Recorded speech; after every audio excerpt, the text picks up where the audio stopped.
And last but not least, we have DeAndre that will be presenting on behalf of the team that's been working with Columbia's very own Office of Sustainability. DeAndre. Okay, thank you, everyone. Thank you for remaining here until the end of this semester's Sustainability Management Final Capstone Brief. My name is DeAndre Newsom, and tonight I will walk you through our comprehensive climate and sustainability risk assessment developed in partnership with our very own Office of Sustainability here at Columbia. $2.8 billion is Columbia's greatest climate-related threat, primarily driven by flooding. $187 million is Columbia's greatest regulatory risk tied to data security. And last but not least, $170 million is Columbia's largest social exposure tied to international student volatility. And we tell you these numbers because they provide greater insight into what's in the headlines. So for the next 10 minutes, we're going to walk you through our methodology and our analysis for how Columbia is going to navigate through these numerous risks and still deliver on their Plan 2030 goals. So amid growing environmental concerns and an evolving regulatory landscape, Columbia recognizes the need to proactively assess climate and sustainability-related issues, and subsequently, they're launching a study to evaluate how external shifts may challenge or either reinforce their institutional goals. And here's Columbia University's Office of Sustainability, which works to lead efforts in promoting a culture that values the environment and the community. And they're also the main driving force behind Plan 2030, the university's holistic sustainability roadmap in alignment with the Paris Agreement and designed to help them achieve their net zero and other climate-related goals. And while Columbia has made significant progress across its six pillars of Plan 2030, particularly in electrification and carbon reductions, the clock on Plan 2030 is still winding down with 4 years left to deliver on their climate-related goals. So here's our roadmap. We begin with cataloging risk pressures across physical and climate, social, regulatory, and financial risk areas. Once we did that, we were able to identify key risk areas that Columbia's peers faced. And then from there, we created a benchmarking scorecard across 56 categories across environmental, social, and governance pillars, and used these to compare Columbia to its peers. And then from there, we identified our key risks and went ahead to further framework analysis, which was also supplemented by stakeholder interviews to further drive our recommendations that we have today. So to begin with our benchmarking, here are 17 of Columbia's key peers identified by Columbia's Office of Sustainability based on similar stature. And now our benchmarking scorecard findings, the benchmarking scorecard went through multiple iterations that included leading global frameworks, and we eventually landed on 56 indicators across environmental, social, and governance pillars. And then with that, the peer score was a 0.62, with the average or most universities scoring in the social pillar.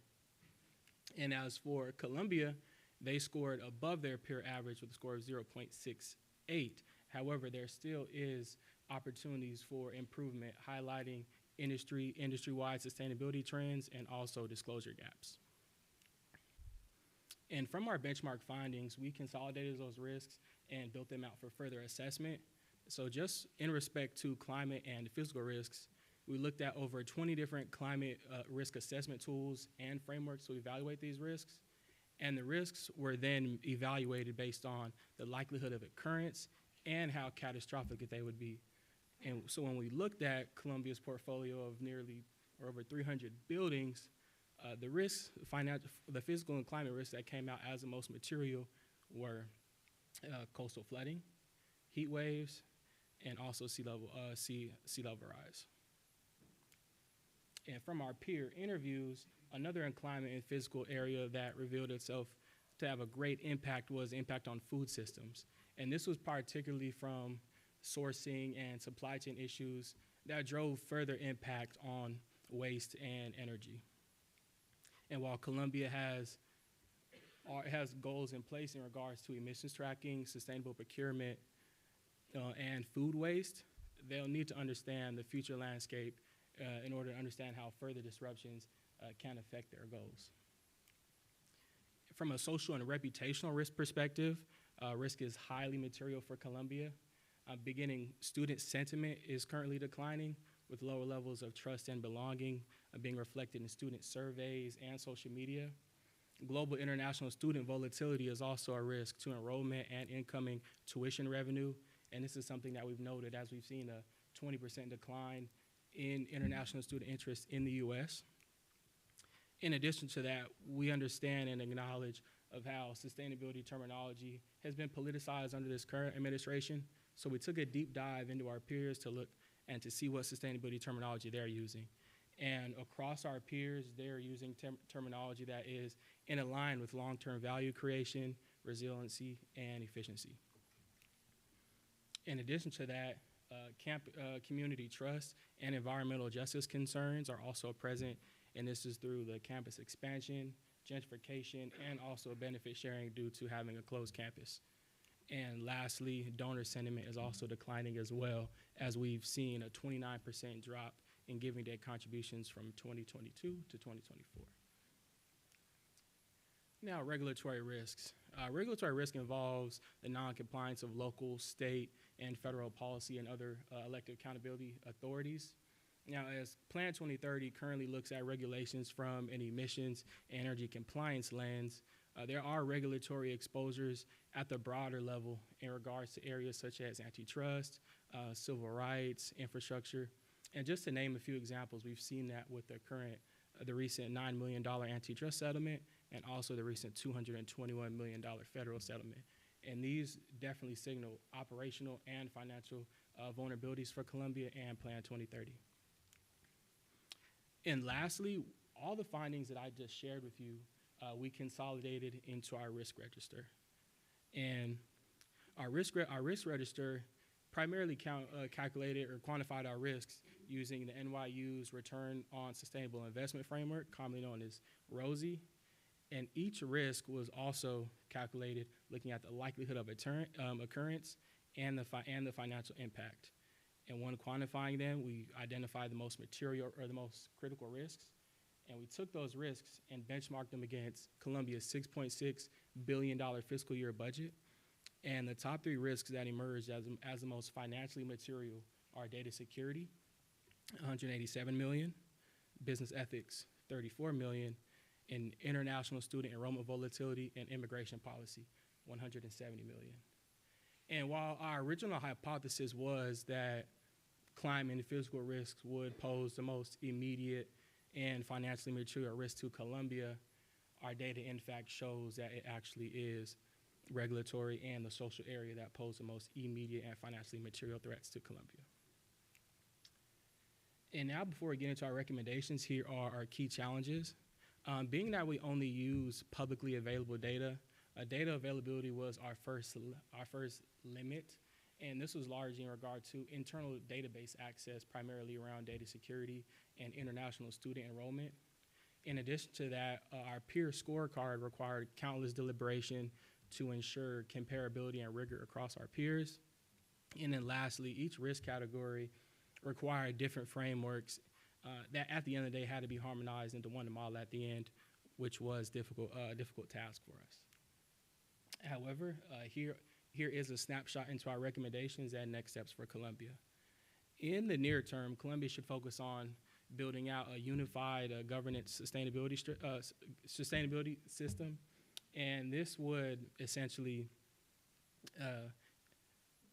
further connect the Sustainability Office with enterprise risk management, legal, and insurance teams. And in addition to that, this unified structure would be able to more help with data collection and data transparency, primarily as it relates to waste and water. And then in the medium term, Columbia should move forward in its food systems initiatives. And this will be primarily in supply chain auditing, increasing plant-based food options, and also composting. And then in the medium term, it will be important for Columbia to take our risk register that we have and utilize that to build integrated risk management approach across all departments. And then lastly, in the final term, Columbia should be on its way to achieving full institutional integration, wherein sustainability is embedded at the core business operations for resilience. In addition to that, this would look like us aligning ourselves with our top performing peers, and this would also look like us expanding stakeholder engagement through student partnerships, community partnerships, and peer partnerships. And as the clock winds down on 2030, we hope that the recommendations that we provided today can provide an amazing foundation to a greater sustainability transition for Columbia.